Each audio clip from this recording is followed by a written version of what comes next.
Hey, what is going on, guys? Esquire here, and I have to say, it's been a hot minute since we last saw each other in good old Maraudon back in Classic Vanilla. But now we find ourselves on the cusp of Wrath of the Lich King Classic, and boy oh boy do I have a juicy mage farm for you all.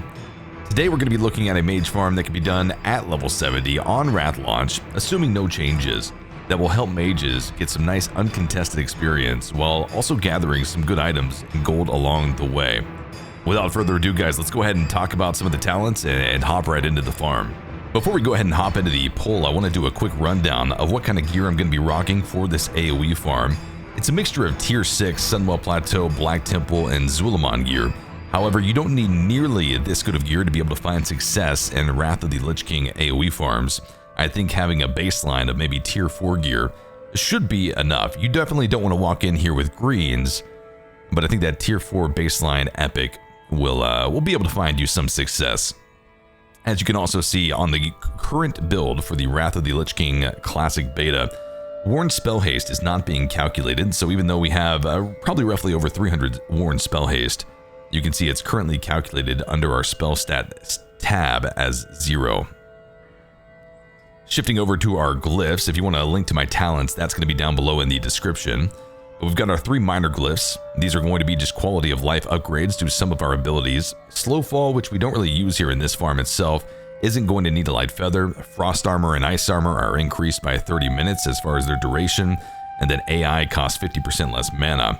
But the major glyphs are where the real juice is. Our Ice Barrier has 30% more durability, and our Mana Gem is going to be giving us 40% more mana back. Now this is significant regarding the Mana Gem because of the fact that we stack it on top of our Serpent Coil Braid, which is going to be giving us an extra 25%. So in total, 65% extra mana from our Mana Gem, which is just insane. I mean, the benefit of being able to do that is pretty huge in these AoE type farms, especially now the down ranking is no longer a thing that we can pull off. I also use Rocket Boots in this farm. It's not going to be required, but it certainly does help, as you'll see coming up next. So now we find ourselves at the start of the poll, and we're going to be greeted by 2 mobs at first.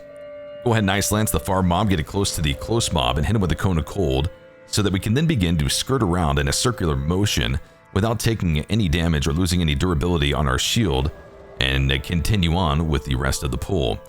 This next bit is going to be just a quick Ice Lance to the left and Ice Lance to the right. That should be enough to aggro everything. However, make sure that you are going to be panning behind yourself to not only look for mobs that are very close to hitting you, but also any stragglers.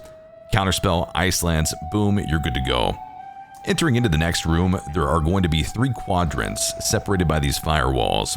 If you do see right now, there is a Forge Master mob type pulling a chain. Whenever that mob type pulls off of the chain via aggro, it is going to be dropping the next firewall, allowing you to proceed to the next set of mobs. Once you get to the final quadrant, make sure that you pull out your Water Elemental on passive before you Ice Block. This is absolutely necessary. It is required, or you will most likely die. Hit your Ice Block. Once all the mobs stack on top of you, go ahead and drop a Pet Nova. This will give you just enough time to cancel your block and blink out of there safely. Here you can see we did have 1 straggler, so once we've dropped a little bit of a slow, we've managed the mobs already pulled. Go ahead and drop another Ice Lance, and then continue on. It becomes pack management at this point, and we're going to pretty much start to AoE them down until we have them dead. We're getting our loot, and we're getting our XP.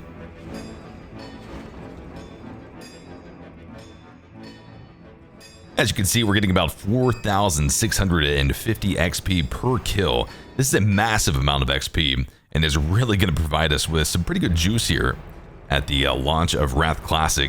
The completion of this run was from zone in to mob kill, about 2 minutes and 40 seconds. You factor in looting, and the time that it takes to run out, you're looking at around somewhere in between 3 to 4 minutes. Once perfected. Now this run, in total, gave us 88,350 experience. Factor in that you can do this 5 times per hour in about 20 minutes.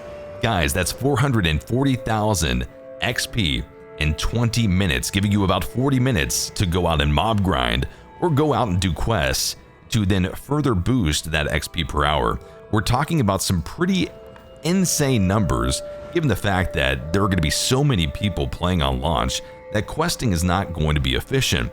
Now, there's a lot of discussion about dungeon grinding with a group, about questing, what's going to be the fastest route. Well, I think everyone has kind of seen that questing in Wrath is very good, but when you have too many people in those highly populated areas, well, it's going to drop off significantly. And this is going to provide mages and some other classes as well with some pretty good opportunities to earn some uncontested experience inside of dungeons. Now, taking those XP breakdowns, we're looking at around 3.5 hours if you're only doing those 5 lockouts and no supplemental XP, no mob grinding, no questing. You're looking at about 3.5 hours just for level 70 to 71. And I gotta say, that's pretty good timing. So guys, I know there's a lot of discussion about mage boosting getting nerfed by Blizzard, but I want to pose this question to you all. Is this a farm that needs to be nerfed given that other classes like warriors and paladins can do this same farm or even a better version of this farm? Is this a farm that you would throw in the same category as Maraudon or the Slave Pens with the type of pathing manipulation that's required to do these pulls? Let me know what you think down in the comments below. Alright guys, that's going to be all for today, but expect to see more videos and a ton of more Wrath beta content leading up to the classic Wrath of the Lich King release later this year. You can find me on Twitch 6 to 7 days a week at twitch.tv/TheRealEsquire, where I'm always streaming gold farming, high-end raiding, achievement preparation, yes, we are going insane, beta Wrath of the Lich King content, and more in Classic WoW. Thanks for watching all the way to the end, guys, and I look forward to seeing you for the next one.